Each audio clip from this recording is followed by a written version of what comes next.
අපි මේ පාඩමේ පළවෙනි කොටසදී කතා බහ කළා ජලයේ පවතින භෞතික අවස්ථා තුන. පළවෙනි එක ඝන අවස්ථාව අයිස්, දෙවෙනි එක ද්‍රව අවස්ථාව ද්‍රව ජලය, තුන්වෙනි එක වායු අවස්ථාව ජල වාෂ්ප.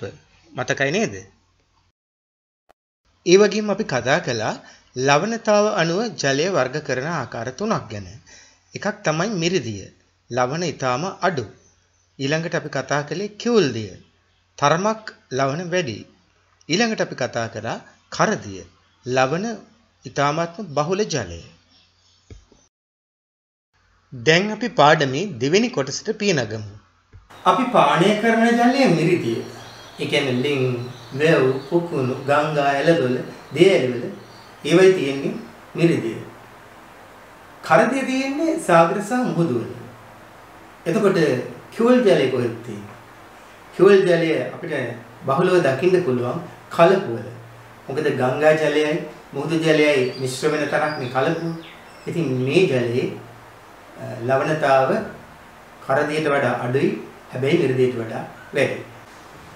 දැන් ඔය යාපනයේ අර්ධද්වීපය වගේ ප්‍රදේශයක ලිං වලින් ගන්න ජලයක් ටිකක් කිවුලයි. මොකද එම ප්‍රදේශයේ පස්සේ ලවණතාව වැඩි නිසා. දැකලා තියෙනවද කලපු? ඔය පේන්නේ මේ කලපුක දර්ශනයක්.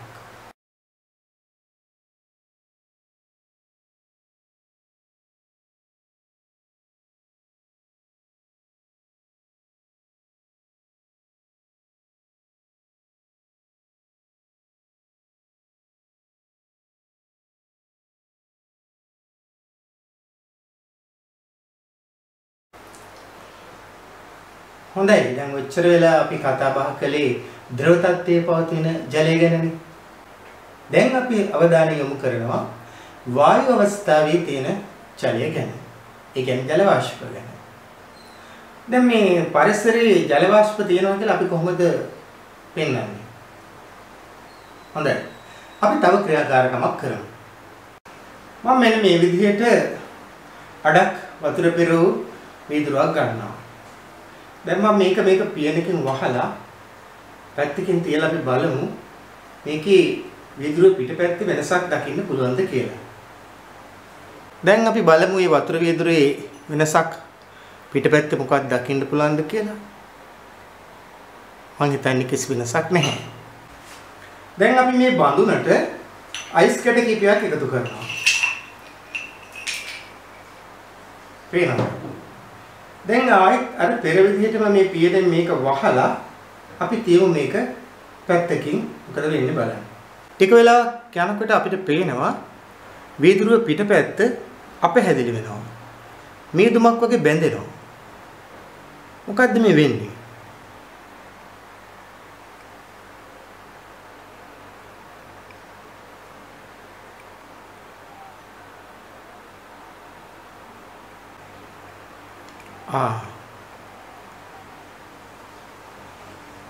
වාතයේ තිබුණු ජල වාෂ්ප විශේෂයෙන් වීදුරුවේ වටේට තිබිච්ච ජල වාෂ්ප සීතල වෙනකොට උණුසුම අඩු වෙනකොට ඒවා ඝනීභවණය වෙලා වීදුරුව පිටපැත්තේ බැඳෙනවා.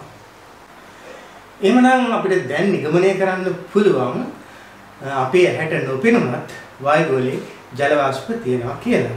දෙපොතේ අපි දැන් ජලය ගැන ගොඩක් දේවල් කතා බහ කළා.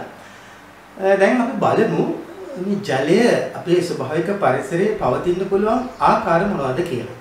දැන් ඔබට කලින් කිව්වා වගේ ජලය කිව්වහම මතක් වෙන්නේ වැව්, පුකුණු, ගංගා, එළදොල, මුහුදු ඒ වගේ තියෙන ජලයනේ. ඒව තියෙන්නේ මතු පිට ජලය හැටියට. පොළොව මතු පිට තියෙන ජලය හැටියට. මේ මීට අමතරව තවත් ආකාර දෙකකට ස්වභාවික තත්ත්වයන්ට ජලය පවතින්න පුළුවන්. එකක් තමයි වර්ෂණය. වර්ෂණය එහෙම නැත්නම් වැස්ස. අපි බලමු වර්ෂණ ක්‍රියාවලියේදී ජලය කොයි ආකාරයකටද හැසිරෙන්නේ කියලා. ඒ සඳහා අපිට පුංචි පරීක්ෂණයක් කරන්න වෙනවා. නමුත් දැන් මේ අවස්ථාවේදී ඒක අපිට කරන්න බැරි නිසා මම කැමති ඔයගොල්ලෝ පෙළ පොතේ 38 වෙනි පිටුව පෙරලා ගන්නවා නම් 38 වෙනි පිටුවේ තියෙන ක්‍රියාකාරකමෙන් පෙන්වන්න හදන්නේ වර්ෂණයේදී පොළොව මත පතිත වෙන ජලය කොයි ආකාරයකටද හැසිරෙන්නේ කියන කාරණය. මේ සඳහා අපි විදුරු ටැංකියක් හොයාගන්න ඕනේ. ඔය පාවිච්චි කරලා ඉවත දාමපු මාළු ටැංකියක් වගේ එකක්. මේකට ගොඩක් සුදුසු. අපි මේ ටැංකියේ පතුලේ අතුරනවා ගල් කැට. ඊට උඩින් අපි බොරළු තට්ටුවක් අතුරනවා. ඊටත් උඩින් අපි දාන්නේ වැලි තට්ටුවක්. උඩින්ම අපි දාන්නේ මැටි තට්ටුවක්.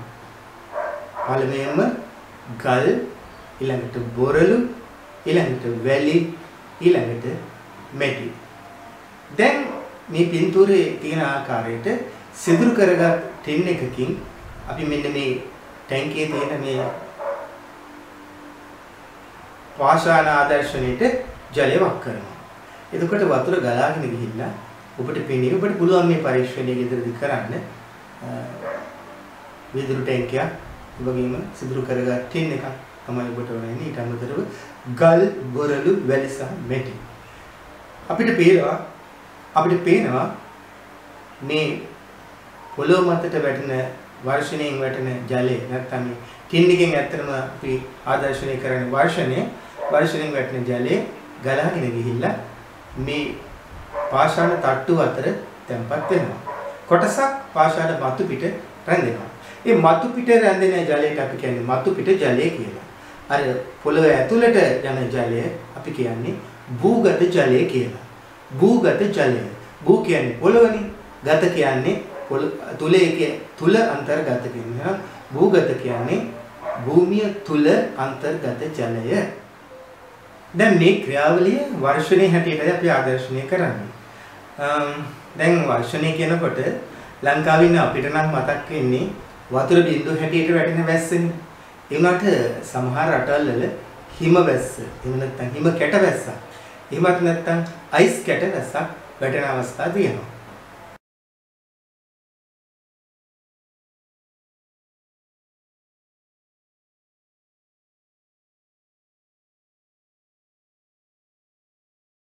ඉතින් මේ ක්‍රියාකාරකමේදී අපි දැක්කා වගේ අර උඩින් වැටුණු වතුර බින්දුව පාෂාණ තට්ටු අතරට ගියා වගේ වර්ෂණ ක්‍රියාවලියේදී උඩින් වැටෙන වැහි බින්දු ඒ ජලය පොළොව තුලට කිඳා බැහැලා පොළොව ඇතුලේ තැම්පත් වෙලා තියෙනවා. ඒ අපි කලින් කිව්වා වගේ භූගත ජලය.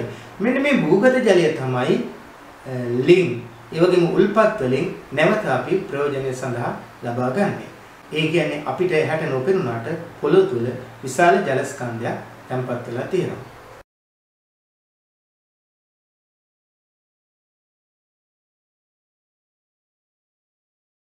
අද පාඩමේදී අපි කතා බහ කළා ජලයේ ස්වභාවිකව පවතින ආකාර ගැන. වැව් පොකුණු, ලිං, ගංගා, ඇලදොල, මුහුදු, සාගර මේවයි තියෙන්නේ මතු පිට ජලය. ජලයේ පවතින එක් ආකාරයක් හැටියට වර්ෂණය අද පාඩමේදී අපි අඳුරගත්තා. ඒ වගේම ජලයේ පවතින තවත් ආකාරයක් හැටියට භූගත ජලය අපි හඳුනාගත්තා. අද පාඩම ආශ්‍රයෙන් මම ඔබෙන් ප්‍රශ්න දෙකක් අහනවා.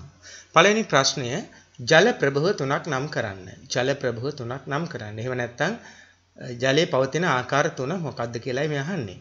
දෙවෙනි ප්‍රශ්නේ පොළොව තුල තියෙන ජලය පොළොව මතු පිටට ලබාගත හැකි ක්‍රම දෙකක් සඳහන් කරන්න. පොළොව තුල තිබෙන ජලය පොළොව මතු පිටට ලබාගත හැකි ක්‍රම දෙකක් සඳහන් කරන්න. හොඳයි එහෙමනම් අදට අපි නතර වෙනවා. අපි ඊළඟ දවසේ තවත් පාඩමක් සමගින් ඔබ හමුවට එනවා.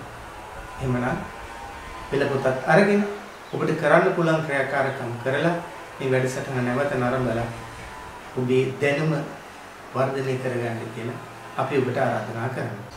එහෙමනම් ආදරණීය දුවේ පුතේ ආයුබෝවන්